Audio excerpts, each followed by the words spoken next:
presented by the United States Air Forces in Europe. I am the Whistler, and I know many things, for I walk by night.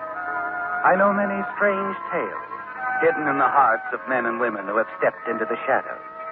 Yes, I know the nameless terrors of which they dare not speak.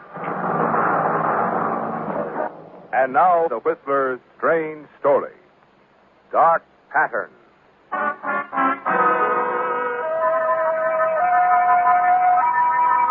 Norma Wells paced nervously back and forth across the living room of her Bel Air home. Stopped now at the window to glance out into the night, the surrounding hills bathed in bright moonlight. Still and quiet, except for the barking of a dog nearby. And the barking stirs a strange, uneasy feeling within you, doesn't it?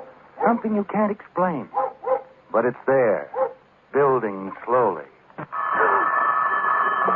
You whirl at the sound. Yes? Norma, darling, this is Gwen.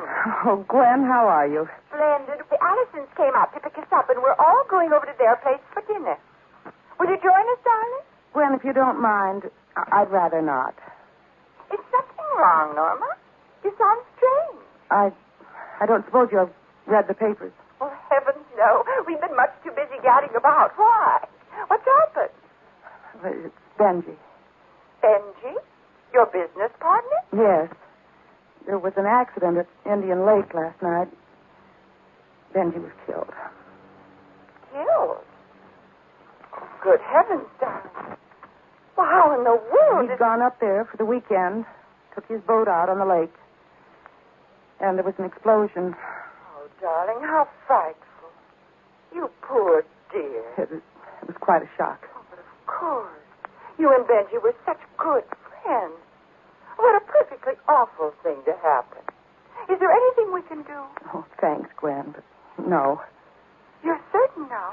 Harry and I'll be more than happy. No, really. But it's sweet of you, Gwen.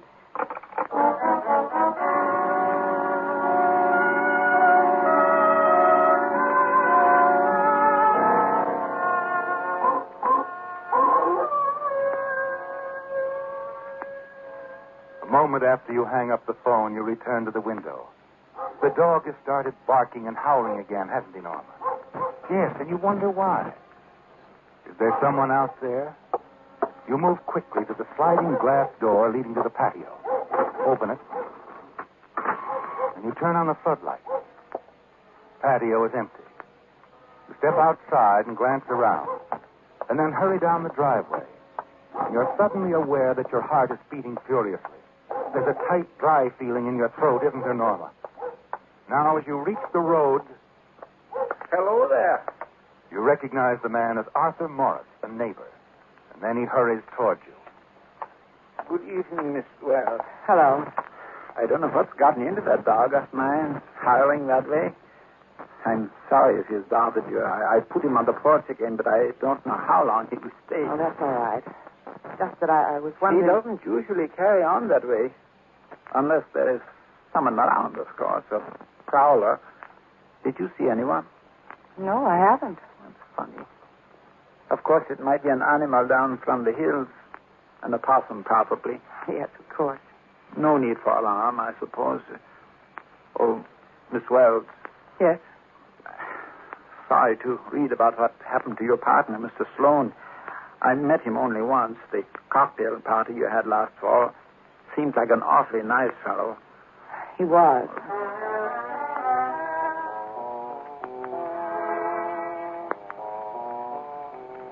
Yes, Norma. You owe your entire success to Benjamin Sloan, don't you? A fine home, money, a string of smart fashion salons.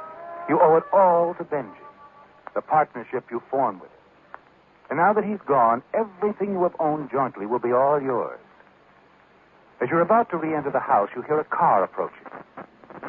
You turn, watch it pull up in the driveway. You recognize the man as he gets out. It's Fred Layton, the sheriff from Indian Lake. Good evening, Miss Wells. Good evening. Had to make a business trip to L.A. I thought I'd drop in to see you on the way back to the lake. I brought you this, too. I figured it might be important. Oh, yes. It's from our office files. Found it in Mr. Sloane's suite at the lodge. Yes, Benji, Mr. Sloan often took a folder of business letters with him to the lake. Thank you very much. It's okay. Tell me, have you found him yet? Afraid not, Miss Wells. We've had men dragging the lake since early this morning, but no sign of the body. I see. Strange. I was sure we'd have found him long before this.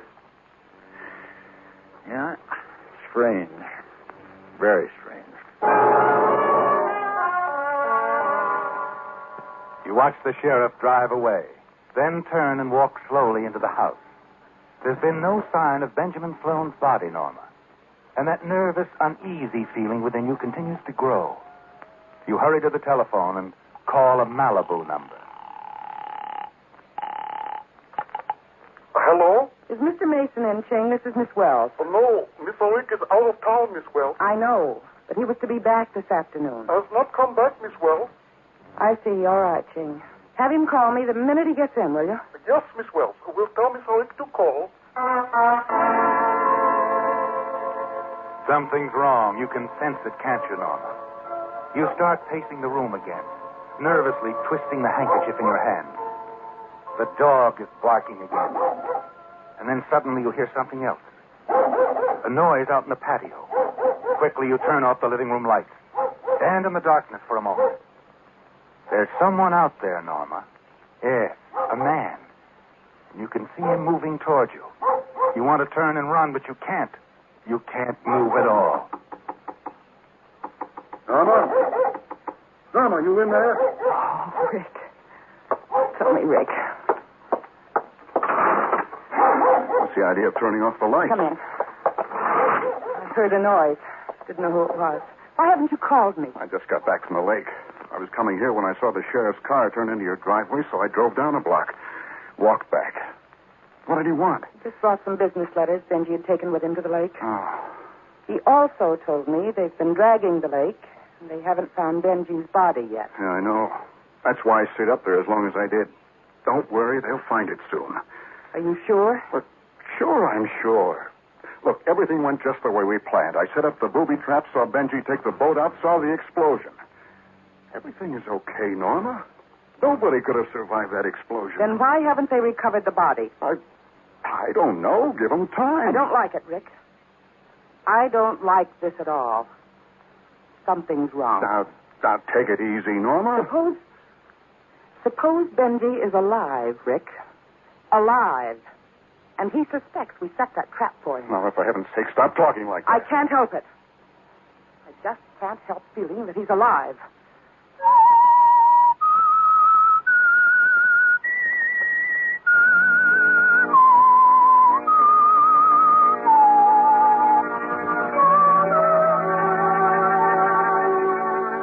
He couldn't. I tell you, Benji couldn't have survived that explosion. All right, Rick. All right. Perhaps I'm mistaken.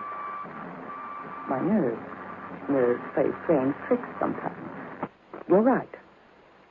Benji couldn't be alive. Oh, I saw it with my own eyes, the explosion. It happened in the middle of the lake. He couldn't have lived through it. I'm sorry I got so upset.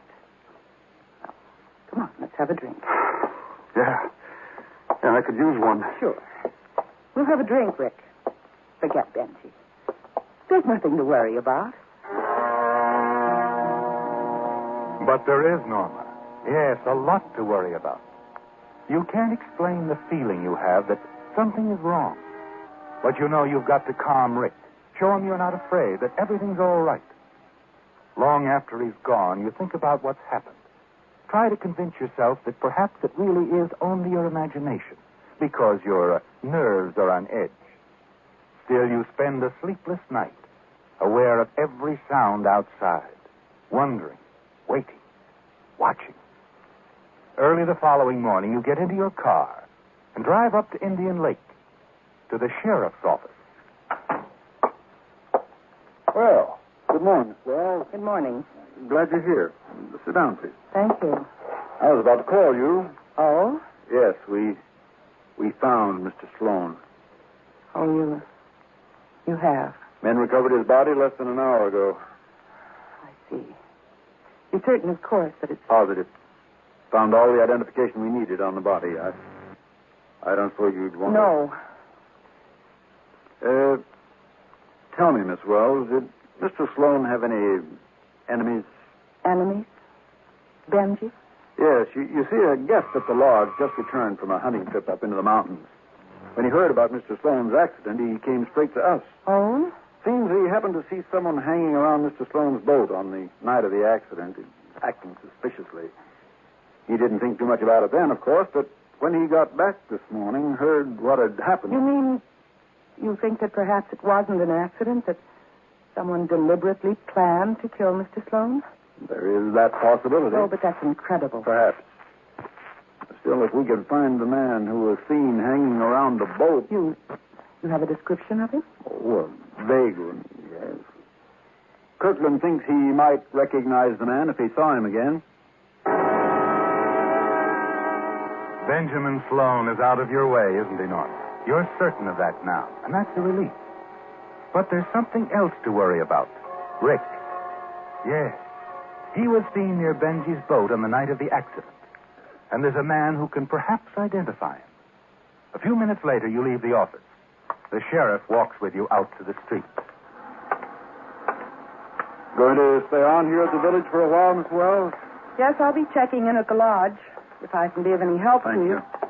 Oh, incidentally, I talked with Mr. Sloan's brother this morning over the phone. Frank? That's right. He gave me a list of some of Mr. Sloan's friends, acquaintances. I see. He didn't seem to know very much about his brother's activities, however. He said they hadn't seen one another too often during the past several years. Yes, that's true. Nothing wrong between them, I suppose. No. They were on the best of terms. It was just that, well, they had different interests, and Frank did spend a great deal of time back east. He mentioned that. Anyway, here's a list of names he gave me, mutual friends of theirs. Think you could add to it, Miss Wells? May I ask what this list is for? Oh, we're just checking, that's all. Routine. Like to talk with some of these people, see if we can dig up something. You really think that Mr. Sloan's accident wasn't an accident, don't you? As I said before, Miss Wells, it's a possibility.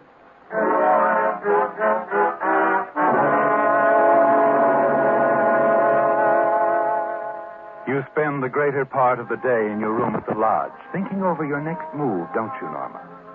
Wondering how much the police really know, if the sheriff has told you everything. And then, late that afternoon, there's a knock on your door.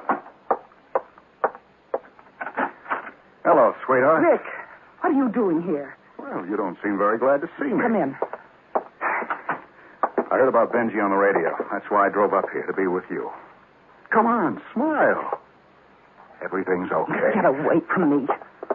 What's the matter, honey? You. Me? What's wrong with me? Everything. Someone saw you hanging around Benji's boat the other night. What? Oh, that can't be. Take the sheriff's word for it. Someone saw me? Wait a minute, I better get out of here. As fast as you can, Rick. Well, this isn't good, not good at all. I'm in a jam, huh? But what am I going to do, Norma? Now, take it easy. They don't know who you are.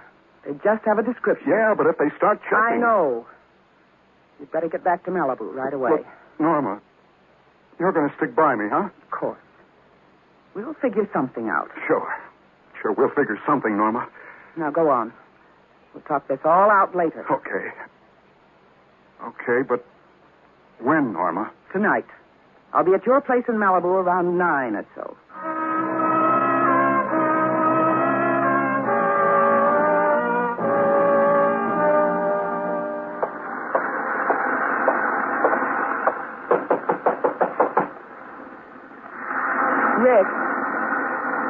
Rick, it's Norma. Hello, Norma. Come in. King is... Ching's out for the evening. I sent him out so I could talk to you alone. This is serious business, Norma. Sit down. Rick, I've been thinking things over. Have you, Norma? Well, so have I. What does that mean? Here. Maybe you better look at tonight's paper. The story is on page 1 about Benji. so. So there's nothing there about a witness, see? Nothing about someone being seen around Benji's boat. The police know what they're doing. Really, Norma? What are you getting at? You said you'd been thinking things over. What are your plans? I think you'd better leave town, Rick. I'd suggest Mexico. Yeah, sure. That's exactly what I figured you had in mind. What do you mean? Get out of town, the lady says. The cops are looking for you. They will be. Who says so? You. Look, Rick, I'm only telling you what the sheriff told me. Someone saw you hanging around Benji's boat. It's the truth. Is it, Norma? I think you're lying. What? I think you're taking me for a ride, see? Sure, you're crazy about me, so I do your dirty work, get rid of your partner so you can have the business all to yourself. Only I think you're springing, little old Rick. I don't follow this at all. Like I said, I do your dirty work, and then you dream up a little yarn to scare me out of town. Why would I do that? Maybe there's another guy you're interested in, huh? Harry Grayson, maybe? Harry Grayson. Don't be a fool. Gwen's my best friend. Oh, sure. As if that would stop you. Is it Harry? Rick, you're talking like a child. Am I, Norma? Rick, listen to me. I'm not making all this up. What I've told you is the truth. Someone did see you hanging around Benji's boat. Someone who might be able to identify you. Sure. So now I'm supposed to clear out. Mexico, huh? Play it safe, Rick, please. Sorry it won't work, Norma. I'm not going anywhere. I'm staying right here. You're being a fool, Rick. Now listen to me. Save your breath, Norma. I'm staying right here.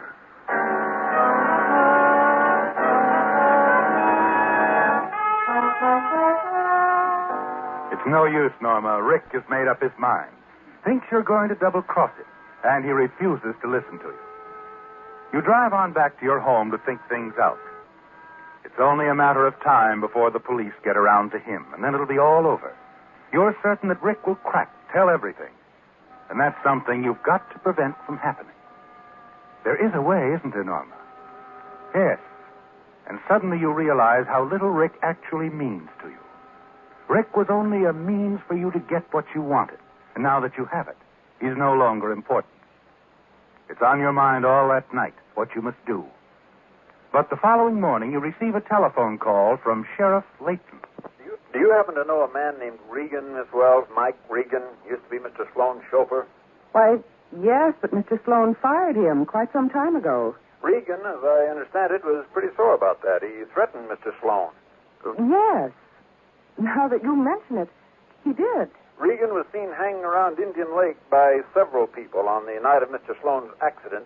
He was? Yes, and the description we have of the man seen near the boat fits Regan pretty well. Well, I don't know what to say, Sheriff. I wouldn't want to throw suspicion on anyone unfairly, but Regan was frightfully angry when Mr. Sloane discharged him.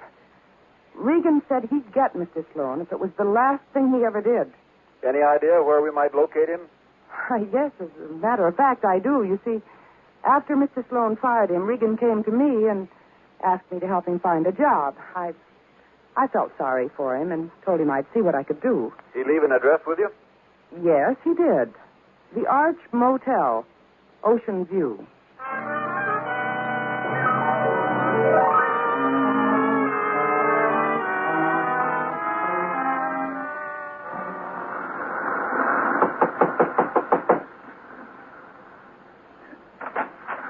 Well, hello, Norma. What brings you around this afternoon? Mind if I come in? I've got some news. Come in. I got us off the hook, Rick. Completely. You sure? Positive.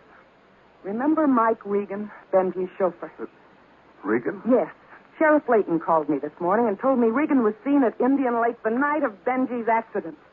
Well, that was all I needed. What do you mean? I gave the sheriff a story that will convict Mike Regan for Benji's killing as sure as if he'd done it. But, Norma, I told him Regan had threatened to get Benji if it was the last thing he ever did.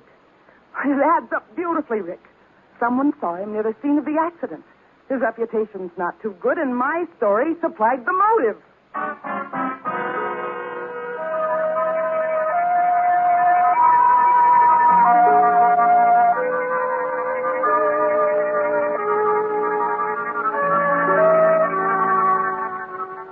You're certain you're in the clear now, aren't you, Norma? You and Rick. Yes. because a man named Mike Regan was seen at Indian Lake on the night of Benjamin Sloan's accident. And now that you've told the sheriff your little story, you're certain that Regan will be picked up by the police because they know that he had threatened Sloan at one time. Norma, do you think they'll find Regan? I'm sure of it. Oh, I've got to warn him. Warn him? Wait a minute, Rick. Look, Norma, that accident I said I rigged up, the booby trap on Benji's boat, I didn't do it. What? I wanted to, Norma, for you, but at the last minute I lost my nerve. I couldn't go through with it. I couldn't. I didn't want to tell you because of what you'd think of me, that I was soft, weak. But I am, Norma, I am. What are you trying to tell me, Rick? I knew how much Regan hated Sloan, so I hired him to do the job. Oh, you fool! You stupid fool! Okay, so now I've got to get to Regan and warn him. The cops grab him, he's liable to spill everything in there. Rick, what's the matter? What? Hello, Miss Wells. This, I gather, must be Rick Mason. I'm Sheriff Layton, Mr. Mason, and this is Lieutenant Kincaid. Are you going somewhere? Why, yes. If it's Regan you want to see, we'll be glad to take you to him at police headquarters. He told us the whole story.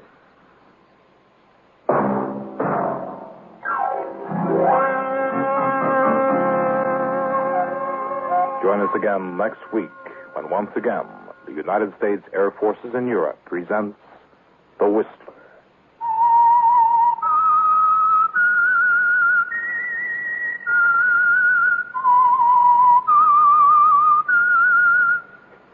This is Air Force Sergeant Don Cormay speaking.